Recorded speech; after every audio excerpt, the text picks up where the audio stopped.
objectif de 2025, c'est de remplir ton agenda de clientes satisfaites. Mais si aujourd'hui ton agenda n'est pas aussi rempli que tu le souhaites, ce n'est pas forcément parce que tu ne travailles pas assez. Souvent, ce sont des petites erreurs presque invisibles qui peuvent faire toute la différence. Et c'est justement de ça que je vais te parler aujourd'hui. Dans cette vidéo, je vais te parler des 4 erreurs les plus fréquentes que j'ai observées chez les centaines de prothésistes ongulaires que j'accompagne dans mes formations. Si tu te reconnais dans l'une d'elles, pas de panique, c'est en corrigeant ces petits détails que tu vas pouvoir avancer et exploser tes résultats. Allez, on y va. Erreur numéro 1, ne pas se spécialiser. La première erreur, c'est de vouloir tout faire. En faisant ça, tu te fonds dans la masse. Une PO qui se spécialise par exemple en manucuriste, en ongles minimalistes ou en rallongement devient automatiquement une experte dans son domaine. Et ça attire des clients prêts à investir dans de la qualité. Alors, pose-toi la question.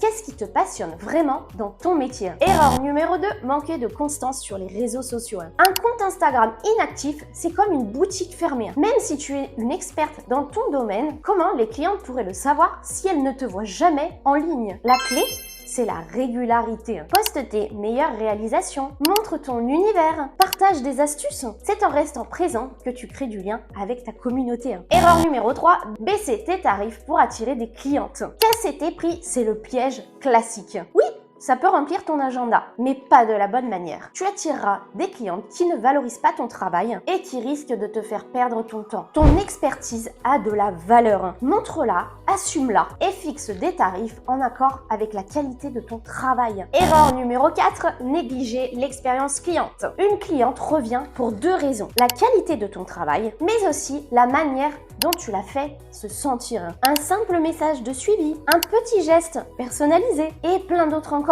Ça peut sembler anodin, mais crois-moi, ça fait toute la différence. Ton objectif, c'est de transformer une cliente satisfaite en une cliente fidèle. Et toi, laquelle de ces erreurs te parle le plus? Dis-le moi dans les commentaires. Et rappelle-toi, le succès, c'est souvent une histoire de petits ajustements. Alors réfléchis, qu'est-ce que tu peux améliorer dès aujourd'hui? Si tu veux aller encore plus loin, je t'invite à t'abonner à ma chaîne et à découvrir mes formations pour booster ton activité et atteindre tes objectifs en 2025. Ensemble, on va faire de cette année un réel succès. Alors abonne-toi, like et partage cette vidéo avec une autre PO que ça pourrait aider.